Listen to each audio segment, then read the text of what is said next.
20 seconds to switch current station ID.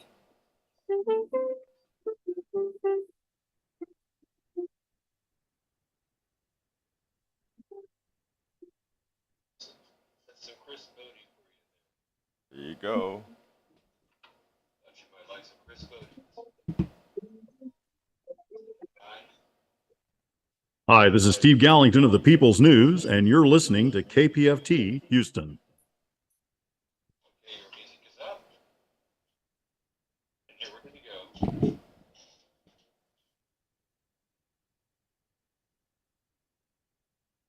go. Welcome to Politics Done Right. I'm Egberto Willis, your host. Thank you so kindly for being here. Glad to have your ears this morning. How is everybody doing? I trust you're doing just fine. We're going to have a great program for you today. Like usual, my brothers and my sisters, we are going to talk. Please do remember this is a call-in show, 713-526-5738. Again, that number is 713-526-5738. You don't have to wait till the end to call. Just give us a call and tell us whatever you want to tell us. Let us know whatever you want to talk about, etc., etc., etc. You know what, though? Of course, I always have subjects to cover with you, but if you want to change it because this is your show, you can always do so. Anyhow, how are my two brothers in the control room doing this morning? Well, we're considering hijacking the show today and talking about the Supreme Court decision that happened yesterday.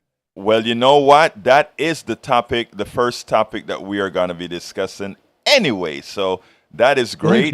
Now we don't have to hijack the show. Well, here's the deal. I want to get my spiel out, and I really let me first tell you this, okay? Before we get started, this is what having great teams are all about, man. I want to express a few things about affirmative action, and I then want your most your opinion, your feelings, including that of the audience, because I think a lot of these issues we have not looked at from a real, honest point of view. We have allowed the corporations to, and I bring corporations up for a specific reason, to use it as a wrong tool. I'd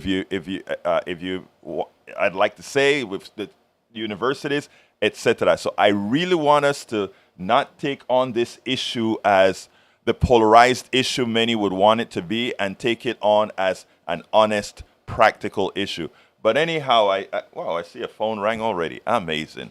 Anyway, that's right. Probably Johnny. Anyway, let's go ahead and get your spiel, get a little from Jack, and then I'm going to get into my monologue. Well, I think that affirmative action was a good plan. It was designed to level the playing field a little bit, but I don't think in practical application it worked really well. It's like communism. Communism works on paper. It doesn't always work in practical application. It didn't do what it was supposed to do entirely. It did help some, help level the playing field just a little bit. But as far as being the answer to a lot of things, I'm not sure that it was. All right, I'm glad that you put that caveat. I'm not sure that it did what it was supposed to do. I am glad that you raised it, and I'm glad that you took that particular point of view, Brother Howard, because I want to add to that, and I want to kind of expand on that. But before we go to Gloria, let me ask Brother Jack Van Bever for his thought of the morning. Well, I was going to fuss at you for not leaving Jack out. Oh, I would never leave Jack out. Are you kidding me? Jack is my brother from another mother. Come on, Jack, talk to me. Yes. Good morning. Yeah, you asked yesterday about different words for vulture capitalism, because we really don't want to insult vultures around here. We like them. And I had several, but one even starts with a V.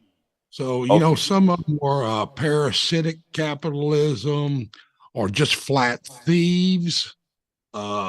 gun in your face granny cheating capitalism.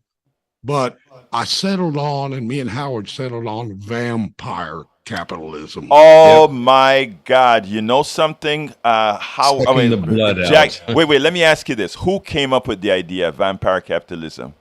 Oh, Jack did. Jack. Yeah, I You're had gonna see. a whole list of them. Well, Jack, the list is done, man, because I love the V letter, but secondly, that is what you're going to see in my blogs going forward. Vampire capitalism. I love it. We'll talk about it, but let's go to Gloria, not have Gloria waiting all this time. Gloria, come on in. I want to talk about the Travis Green. Is it Travis Green, the situation at the Astro What do you want to talk about? about the incident that happened at Astro? I'm glad they didn't charge them for that because I felt like it was just too many people. Okay. And Turn your radio down, Gloria. All right, go ahead, Gloria. The people. Yeah, they just had too many people there, and then they said a lot of people were jumping the fence. Uh-huh. It was just too many people, and I feel, and we had never had nothing like that before. To have that type of concert, they had concert like that, like in the '70s, like the hippie type of thing. Uh-huh. We had never had something like that. And I passed there yesterday, and I looked. I'm like, that wasn't enough room. Right, to have all those. To be there. Yeah, well, Gloria, I wasn't. I'm not up on the story. Let me just tell you, I didn't get the news that they didn't charge these guys. I guess they didn't charge the people who had the functions. They had a whole 30-minute public, what you call it, a news conference yesterday. Talking about 30 minutes of news yesterday. And Okay. They didn't charge them. Yeah. Well, I mean, like I said, I'm not up on the story, but I'm glad that somebody who's been there feel that way, that they didn't charge folks that shouldn't be charged. So I'm with you there, and thank you for bringing that up on the program. All right, Gloria. Okay, you're welcome. You have a wonderful rest of your day, my friend. Okay, all right. Let me go ahead and get started. Title of the show today is "The SCOTUS Attack on Civil Rights Continues: Why Private Insurance Must Die and Cheney's Truth." All right, we're going to start the topic with the affirmative action issue. But before we get started, I want to tell a personal story. And I define myself as an Afro-Latino Caribbean man. I'm walking the streets of Houston. I'm just a black man. Okay. Now, when I went to the University of Texas back in the 80s, and I must say I was very comfortable at the University of Texas, but I went through a lot of tribulations simply because of my hue, my color, my race, whatever you want to call it. By the way, I want folks to understand, I think race is a stupid thing, because the reality is one's pigmentation has little to do with one's intellect, biology, or anything else. That is, any scientist would tell you that. That's a fact. Now, our economic system depended on splitting people up, people being against each other. We could go through a lot of histories that right now is not germane to this particular discussion, but I'd like you to take at face value that particular statement that I said. Race is a stupid thing. Race has no value. We have instituted race so that a few on top can stay powerful. We instituted race and a lot of the other isms for that particular reasons.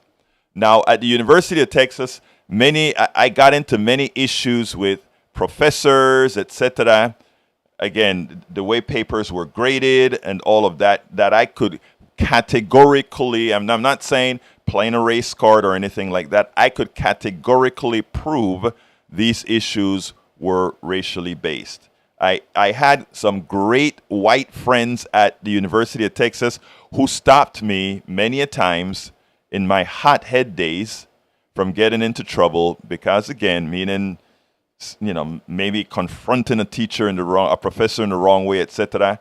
These guys like Egberto, chill out. We understand. Look, we're with you. We understand. You know, just we've got your back. So let me just tell you on face value, those are issues that I went through. Now, when it comes to affirmative action, when I went to the University of Texas, the school was it's a very, very monolithically white school. I loved the school. The school is a great school, etc. But one of the things that really irked me many a times is that most of the white kids that were at that school believed that I was there because of this thing called affirmative action. So I was never looked at by most as somebody who earned the right to be at the top public university in Texas. I was always looked at as the affirmative hire, if you will, the affirmative student there. That plays a part on one's psyche if one's psyche isn't strong enough. It can have issues to believe, well, look, I do my work, I am smart, I am all these things, but still the body generally thinks you're only there because some external force says that somebody with your hue, with your color, with your race needs to be there. As such, when I left the University of Texas, I hated affirmative action. This black dude, when he left the University of Texas, hated affirmative action. I got several offers for jobs when I left the University of Texas. And by the way, my scores at UT weren't exceptional because, of course, I worked 40 hours a week as I went to school as well. I never did homeworks in many classes. Homeworks was 25% of the class. I fudged it. But anyhow, I knew the material very well. I did very well comparatively. When I got into to the workforce, this was my experience. I went ahead and I got a job in Louisiana, run trucks. Because of issues with my back, they told me, after all, we can't keep you on, but go to Houston and interview for this job. My first experience were twofold. The job that I interviewed for, on paper, I was not qualified for. It was for a senior programmer analyst that I didn't while I did a lot of programming back in school. In fact, I wrote a program to control a ship in the middle of the ocean in Fortran with the windage and waves and that sort of stuff. I didn't have the title Master's in Computer Science. After I got that interview with this great woman who herself was fighting her way in the good old boy network in the oil industry. She heard the whole history. She asked the right questions. She made sure that, oh my God, can you really do this job? And she was enthralled, and she went to the VP of the organization and said, this is the guy that I want to do this job. It was for a system, TDS-11, never forgot the name of the system. On a PDP-11 computer system. Anyhow, this was my second experience. After feeling like I got the luck of the draw, that this woman really thought that I could do this job and she wanted to hire me, my second experience was going into the office of the VP of this particular organization, sitting down, him closing the door behind me, and it just felt weird. And he looked and he said, and I won't use her name, but he said, she likes you. She thinks you are going to excel at this job. I don't know why, but I want to tell you something, man to man. You got 6 months. And if you don't make it, I don't want to hear a damn thing about affirmative action. That was my entry into the workforce in the United States of America. A 22-year-old kid, and notice I said kid, green behind the ear, 22-year-old. That was my introduction to the system. I told, suffice it to say, It was a load. I'm sitting down there, and it wasn't like welcome to the corporation. It wasn't welcome to a great company to do great things, or that was not my entry into the company. So as you can imagine, I hated affirmative action even more, because now I understood that I'm in that job and what it was going to mean to me as far as how my peers were going to look at me. That 6-month project was completed in its full potential successfully in 2 months. The lady who said she saw that I could do the job walked into my office and said, "Let me tell you something. Forget all the crap this guy told you. You are here, brother." Well, she didn't say brother, but she said, "You are here," and moved on from there. But all the while, I always felt that pressure that everybody looking at me before they saw my work thought I was there solely for affirmative action. I hated it. I hated affirmative action. I then remember, having we used to have, we were young. We used to have all these great parties, and there are times I was a bartender, even though I didn't drink, but we'd have these big parties, and we'll get into big arguments about political issues and all of that. And I was the one that they would always call a Republican. I was never associated with either Republicans or Democrats, but they would call me a Republican because I had this anti-affirmative action thing on my shoulder, because I hated that is how I was going to be judged.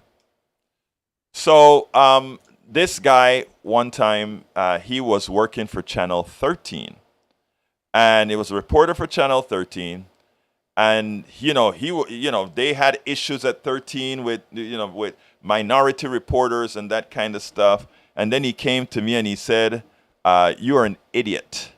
You are a buffoon." And he ragged me, and he said, I'm tell you what, whenever you change your mind, you give me a call." And I remember when I changed my mind. I don't remember the exact flip point, but I remember thinking, oh my God, and I don't remember what is it that triggered it, but I remember thinking, oh my God, the reason I got into the University of Texas was in fact affirmative action. The reason I even got the job at that company was because of affirmative action. It's not that I couldn't do the job. It's not that I wasn't qualified for the job. It's not that I wasn't smart enough for the University of Texas and they made that choice to come and pick me up. But it was that they had, affirmative action said, look, we cannot, just because the managers and the educators or whatever are more comfortable with people who look like them, only consider people who look like them. And the second thing, in a pool of, let's say, white people where there will always be enough white people to qualify for any one job, there are white people who will keep another white person out of a job because there are only X amount of slots, just as another black person likely would have kept a qualified black person would have kept a qualified white person out of a job. In other words, that white person that was qualified but wasn't chosen over that black person, or that same white person could probably not have been chosen because of another white person. It's the thing about having X amount of slots and a hell of a lot of people going after that slots, and affirmative action saying, look, in a system where it has always been biased against the other, we have to create structures that in that pool of qualified people, we can have diversity in this organization. It's not about pick it. It's a systemic issue, but in solving the systemic issue, you don't want to bring unqualified people in. Why do I make that distinction now? What many corporations have done is, as they are doing their hires, and this goes for universities, I'm doing it from a perspective of corporations, but it goes with universities as well. As they are doing their hires, they are not seeking the most qualified applicant of any particular they're seeking the qualified applicants, yes, but they're not when they're going, again, affirmative action issues and going looking for race, they don't necessarily seek that qualified person, that qualified BIPOC. And what does that do to that white person who was qualified for that job, but that BIPOC, that black person, that Latino person who was less qualified got the job? It creates an anti-affirmative action stance based on a lot of what my own experience was, that that backlash, thinking you are only there because of the color of your skin, because of your ethnicity, and not because you, like anybody else, deserve to be there. Every job that I've had, and before I went solo, and by the way, I only worked for corporate America for 5 years. I could take it no longer and form my own software company, but I could only take it for 5 years.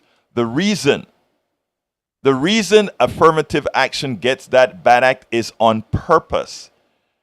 Corporations, in doing their hire too often, earlier my brother Howard said they had a good idea, but too often it didn't work as it was supposed to. It wasn't the affirmative action that was the issue. The issue was always those who are implementing affirmative action, not doing what the work. And many of the work that wasn't done had to do with the intrinsic racism of the people who are doing the interview proper. Let me give an example. Many a times I would be qualified for a job, but because of racism of the person who is directing the job, they wouldn't want you for the problem as, well, since you know something, I definitely don't want a BIPOC in here who is going to show me up, as if that is not going to happen with a non-BIPOC showing this particular person up. And too often what that means is that the most qualified BIPOC, black person, Latino person, indigenous person, doesn't get selected because not of affirmative action, but because of that person's own misgivings, that person's own implicit racism, prejudice, or otherwise. And that screws the whole pot up.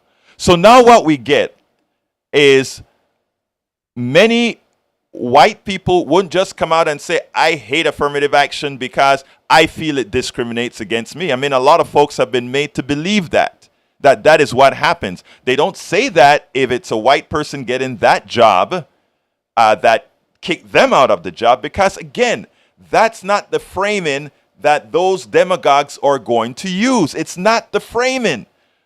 The framing that real racist prejudice folks are going to do to get good people on their side, good white people on their side, good everybody on their side, is to point out you lost your job because they gave it to some unqualified other. So when I find white folks that are against affirmative action, my first point of view isn't to say you're racist or to believe that.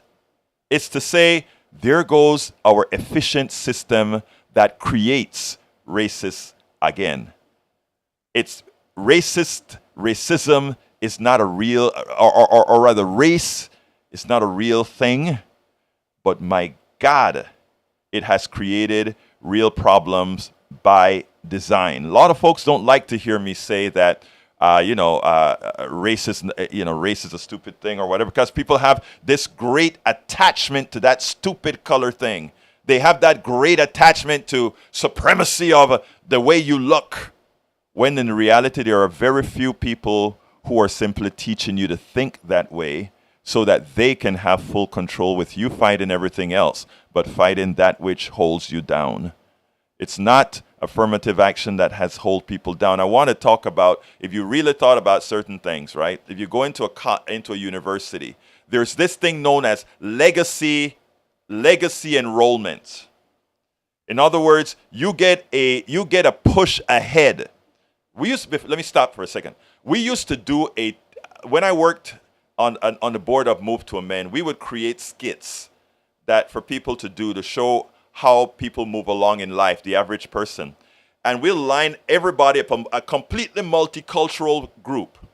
And we will ask about 10 questions about their life situation and how things happened in their lives. And we would say things like, one step forward if this happened in your life, stay where you're at if this happened in your life, or take one step backwards if this happened in your life. And after we did that test, it was amazing, and it was a graphical way to show how systemic racism, systemic prejudice has worked in this country. You can find that experiment all over the internet now. In fact, I saw a TikTok on it, and I said, hey, wait a minute. We used to do that at Move to Amend. But anyway, you would see it. But anyway, going back to the subject at hand. When the Supreme Court made that change, notice it had no effect on things like legacy enrollments. Legacy enrollment says if you were a part of this institution, your parents, that is, you will get an edge up on everybody else who's applying for that institution, right? So therefore, there are two things that legacy does, right? Legacy hurts the other white qualified people, just like the other white qualified people think that getting a notch for being a BIPOC to get into that institution holds a pool of qualified white people out. I mean, it's another edge that you get up, right? But I have yet to see too many people complain about the legacy issue. But I will add one thing to the legacy issue. The legacy issue is also a racist issue. And how is the legacy issue racist? The University of Texas, my school, let's start with my school. The University of Texas never allowed BIPOCs in there. Black people, Latinos, other people of color could not go to the University of Texas. What that means is that the vast majority, if not all, of the legacy points, in other words, the advantage you get from being a legacy person, only applied to white people. So there you go, right? A legacy thing that right now the Supreme Court did nothing about. Built into that legacy program is implicit, systemic racism. Why? Because at the time these legacy programs came into the fold, black folks couldn't go to those universities. As such, what that meant, again, is within that structure proper, within the legacy structure proper, it is implicitly racist, because all those points for legacy goes to one group of folk. At the inception, of course, now that I went to the University of Texas, if the legacy program's still there, my daughter should get it, although I don't think that applies to the University of Texas. But anyhow, you see my point. So my point, the whole issue here is the Supreme Court in adapting the fallacy about affirmative being a racist entity. In other words, discriminating against white people, using race to get folks into the college, makes absolutely no sense. And what it really does is what we see is happening in California. What occurred is They went completely race neutral. And what happened immediately is their black population fell by 44%. Their indigenous population fell by 90%. Again, it's not about somebody not being there. It is about, and again, that is a California, this wasn't a Supreme Court decision in California. It was the people of California after being miseducated by racists on what these issues really are. So do I blame the average citizens of California? No, I don't. I blame ill education, miseducation. And why am I honored to be having a platform on a place like KPFT or on the internet or anywhere else? Because without any stresses, without any external forces, we can honestly have a discourse. We can honestly discuss what these issues really are, and not how the plutocracy, the corporatocracy would try to use it to create divisions among us. An end of my monologue. And before I go to Johnny, I'd like to hear a little piece from my brother from another mother. Howard, talk to me, brother. Okay, Joel Egberto, I was sitting here thinking, listening to your monologue, and I have been a victim of discrimination myself. I got a job in 1980, part-time job, worked my way up to a full-time job. And in 1983, I was cut loose because I was not black. And that is exactly what they told me. They said, well, we need a black person in your spot. You're not black, so you're out. I said, okay. So while applying for a job, I applied at a black radio station. And one here in town, guy calls me up. He says, hey, is this your air check? Plays a little bit of it. I said, yeah. He goes, well, you're seriously being considered for a job here. I said, oh, that's good. He goes, well, first, are you black or are you white? I said, well, I'm white. He says, oh, well, we'll get back to you. And I'm still waiting for him to get back to me. So it works both ways. Discrimination, probably not so much towards white people, but I've been discriminated against myself. Did I hold it against affirmative action? Did I hold it against black people? No, of course not. It's just one of those things where, well, I wasn't meant to work there. So I just went on and worked somewhere else. So a lot of it depends on how you react to it. It's like, oh, okay, you're doing this to me because I'm black. No, not necessarily. But don't be that the first thought that you have. Like, well, maybe I'm not qualified for this job, or maybe I need to work somewhere else. And if they're discriminating against you because you're a certain color or a certain orientation, do you really want to work there anyway? That would be the question I would have to ask. So that's my input for today, and I think Jack has something to say too. Yeah, before Jack comes in, though, I do want to address that, because I think I made mention about that. Remember, I said implementation and not the policy. Implementation exactly. and not the policy, because your boss, and I don't know your situation at all, but if a boss comes to you and tells you you are fired because we need a black person in the job, that is definitely the implementation, a stupid implementation, and to put it bluntly, that's a racist implementation of affirmative action, and a lot of times that is done punitively. In other words, they may have been told, we need to get this place diverse. Next opening coming up, we need to look hard for a black person. But instead, the person says, I hate that idea. I'm going to show you. I'm going to get rid of the guy that really knows what the hell he's doing here. And we're going to bring an incompetent black guy into this place now. And you're going to see. You want to hire a black guy? Look at what's happening now. Look at what's happening now. You got rid of Howard, good white dude. And now so what I'm saying, Howard, is, look. Oh, yeah, I totally agree with you, and you were dead on in your analysis there. It's not necessarily, it's the implementation. It's the interpretation the employer has. Oh, I need to do this. No, you don't. And let me interrupt here another while, Howard, because I want our audience, and Johnny, I'm coming to you, but I need to go to Van Beber first, and then I come to you, Johnny. But here's the thing that I want to address. You and I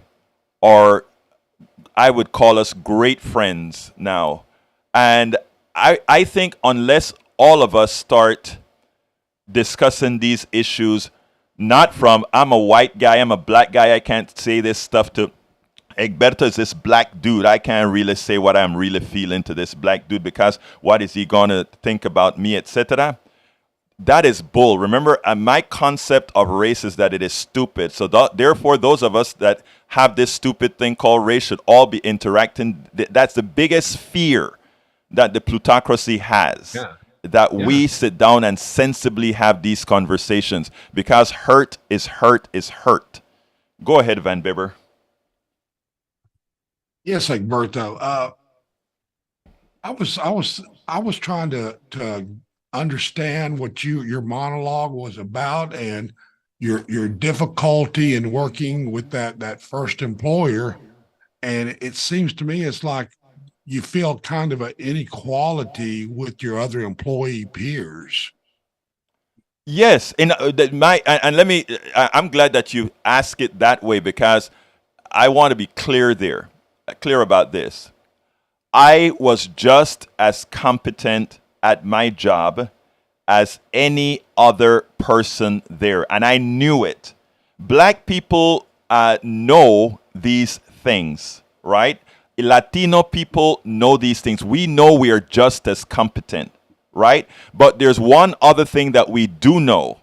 We do know that there are many white people out there that are looking at us because they were ill-informed, they were misinformed, they were misaggregated, and they are looking at us as being unqualified for that position. Okay, and it does have stresses as well when you know you are just as qualified, but you also know that the masses in that job or wherever look at you as being an affirmative action baby and that you're only there because the government says you need to be there. And that just like people have stresses from other things, that is a stress knowing that as you're talking or as you are having lunch with your fellow person at that job, knowing that person is looking at you saying, yeah, Berto, I like you, but I know you only damn well here because you black. I know you're only here because they had to have an affirmative action baby here. I know that. And that grinds on you because it's what's not said. And that's why I interrupted Howard here and I say, these are the conversations we should have, not being scared of folks saying, if Howard say this, Howard is a damn racist. Never. Would you have to be able to have these discussions openly. Go ahead, Van Bibber. Yeah, these policies they come up with the names of them like affirmative action. It sounds good on the surface, but when it actually gets to working on the people, it works a little different. And I believe it sowed a little resentment, in us white people, because we were feeling displaced in getting our jobs. But in the 80s, jobs were everywhere. I had no problem getting jobs. And the positive thing of this is I got to meet a lot of nice island boys that could really work really well. And I really admired their style, and their attitudes. Now, and this was Jack, instruction. Yes. I want to interrupt you for one thing because there's something that you just said there that I want to explore. You just said a lot of us white people, which is right, feel displaced. Legitimately so, right? That's how you feel, right? Yes. Okay, now let me ask you let me throw that the other direction. I want you now to wear the skin of the black person who doesn't even have the ability to feel displaced, but the ability that no matter what they are doing, they just wasn't placed. You talk about displaced. Let's talk about even being placed. You see how these things can be used against folks in a way when we don't frame it correctly. In other words, if the corporations at all, if they don't frame it together, they would solely say, white people are feeling displaced. It's like how they give Trump a pass. White people feel that the country is changing and they're no longer in the superior role. They're no longer in this particular role. Well, why do we need to feel that way? Why don't we want to feel in an equitable way? I mean, Jack, let me ask you a sort of a personal question. do you feel do why do some people think, let's say, if they have a white boss that is mistreating them as opposed to a black boss, that they'll go ahead and take the white boss over the black boss? You see what I'm saying?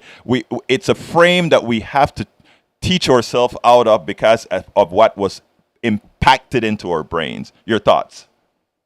Well, my experience has been that I was discriminated more from white people than ever had any experience with black people, because they're the ones that are the bosses In power, right. and the administrators. Right. And, I came from Deer Park, which was basically all white until the mid 70s when we had our first black students come in there, but they ran me out of high school long before that. Jack, you were probably a terror, man. You were probably a terror, dude. I've got about one or two sentences to add, Jack. Oh man, go ahead. Go ahead. Honestly, in my experience, I have worked for black men as managers. I have worked for white men as managers, white women, and I've worked for Hispanic women. And honestly, the black managers were cool. They didn't even, they said, okay. And one of the things about me is I know what to do. You don't have to stand over me and say, okay, you need to do this, this, and this. I know what to do. I work best when I manage least.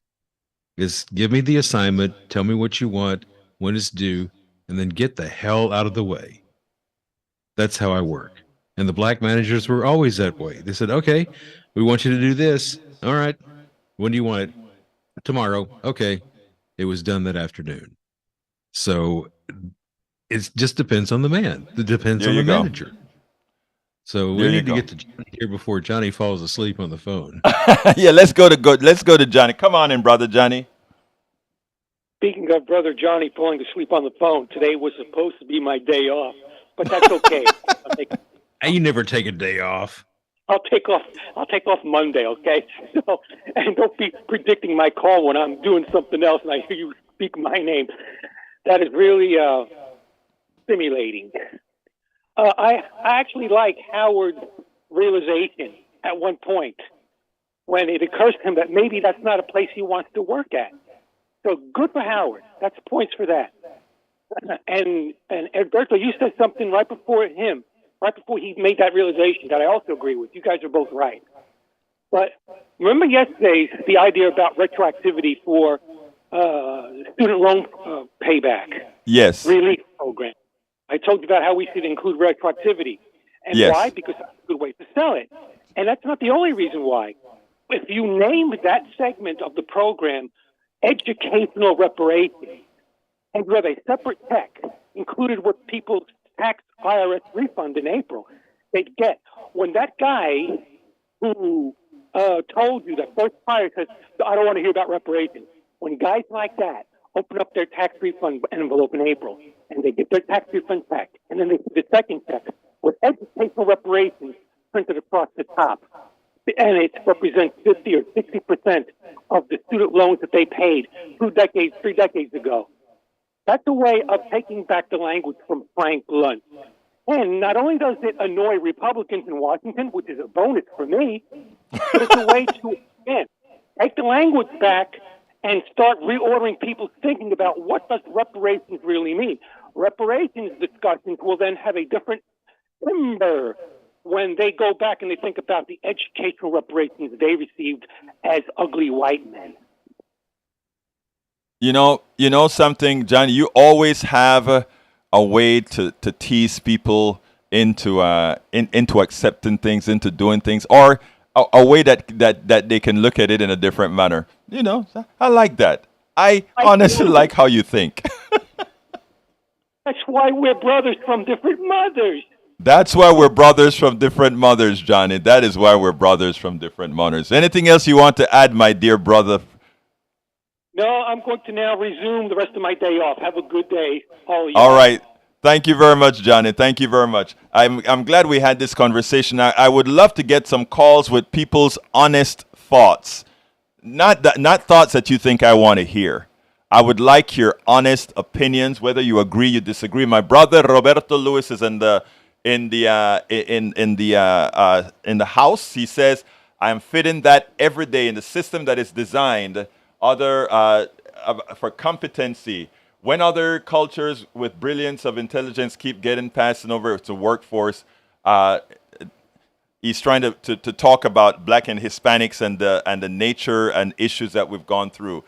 My brother served in Iraq with distinction, serving for this country, and in his belief and in how it should be, we should all have equal access to success.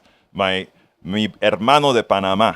Mi hermano de Panama. Anyhow, folks, I'd like your thoughts. 713-526-5738. This is the type of subject that folks are generally scared to talk about because everybody thinks if I make a mistake and say the wrong thing I want us to get over that crap. That feeling that you're scared to say the wrong thing, or that somebody's going to look at you and think you're a racist, or somebody's going to look at you and whoever you are, or and I'm talking in both directions or whatever. I would like to hear your thoughts, folks. Latinos, llámame. Black folk, llámame. White folk, llámame. Call me. Llámame means call me. Call me. I think what we have done as a society is keep people fearful about talking about these types of issues honestly. I mean, we talk about it all day long, right? But we misinform all day long. I can listen to MSNBC and listen to progressives talk about race stuff, and then I'm going to a huge progressive conference in a couple weeks. In the biggest progressive conference in a couple weeks I'm heading to. And while we are going to be doing a whole lot of talking about, in fact, I know this issue is going to come up. Nobody's going to really sit down in a round table or in one of these offsets, in one of these breakout panels. Nobody's going to really sit down and honestly say, I am going to open up everybody and say, this is how we really need to deal with this issue.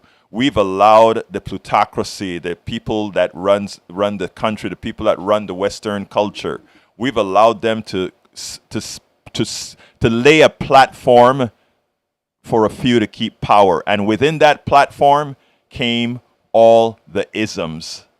Within that platform came all the isms. 713-526-5738. Again, that number is 713-526-5738. Only Johnny called so far wanting to discuss this subject. So what I'm going to do, I have oh God, the next thing that I had to play was, well, I have a 3-minute video. I was going to play, I had a 12-minute video on Medicare for All explained almost perfectly, but I am not going to have the time to play that video. So what I'll do is I'll play the Liz Cheney video that I was supposed to play yesterday. We got it. It seems like a call is coming in. So I'll wait on playing that video for that call that just came in. And give us a call, folks. We still have some time. 713-526-5738. Extension number 2 to get on air right away. 713-526-5738. Don't be fearful. We love people here.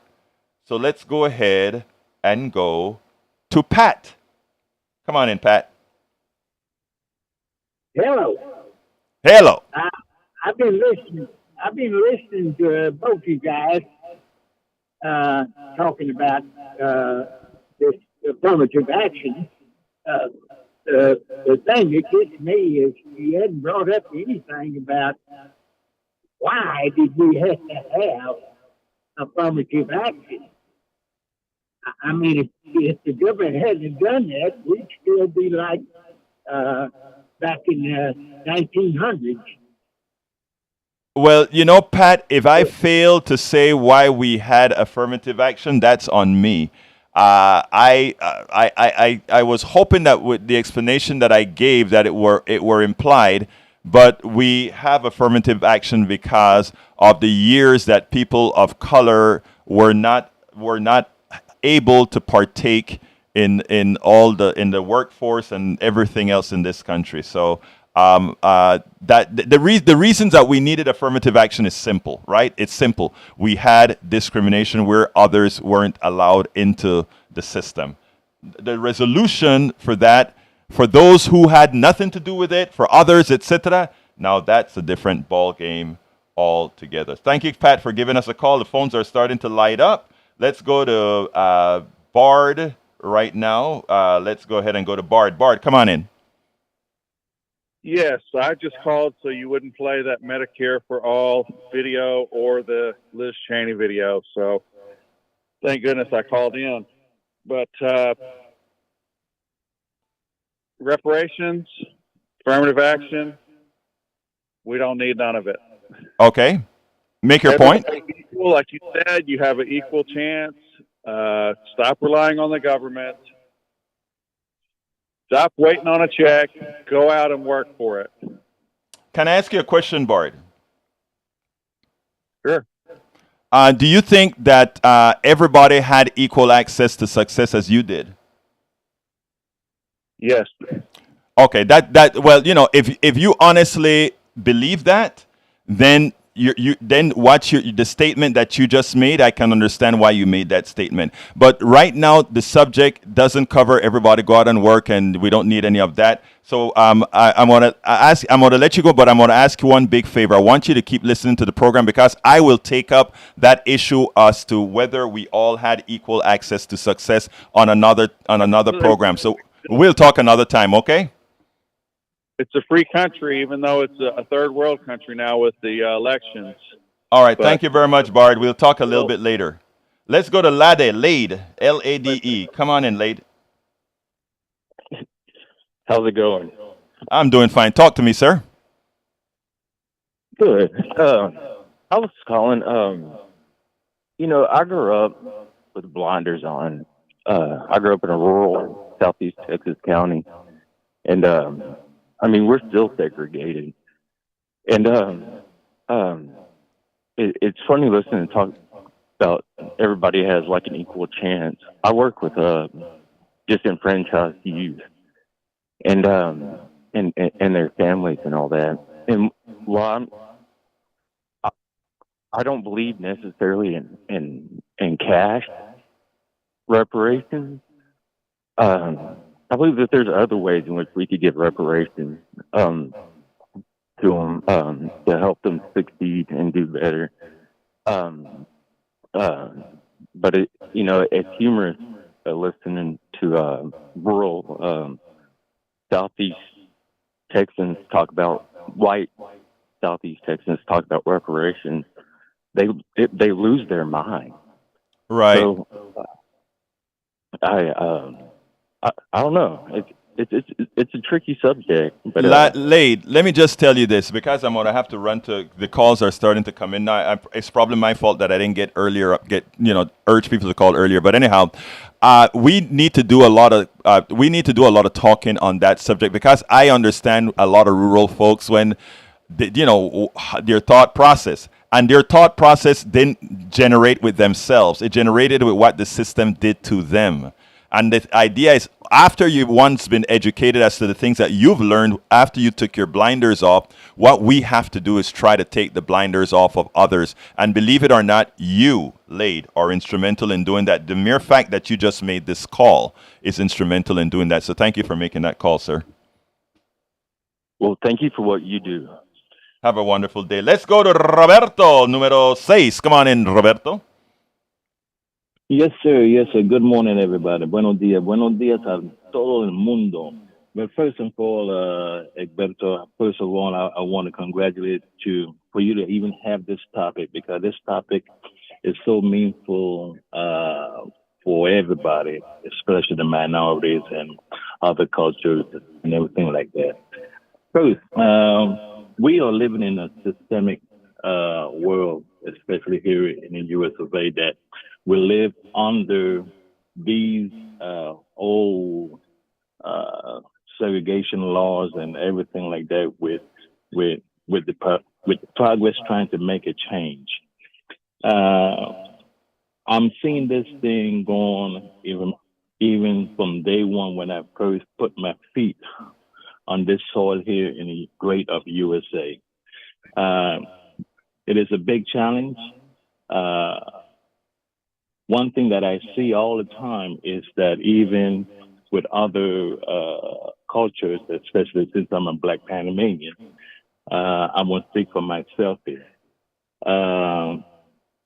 Working in a firm, especially in a white predominantly force, it's always that the fact that we, and I'm saying me as a person, we have to continuously trying to prove that not only that we are intelligent, not only that we are capable of even doing the job, and most of it that you will find is that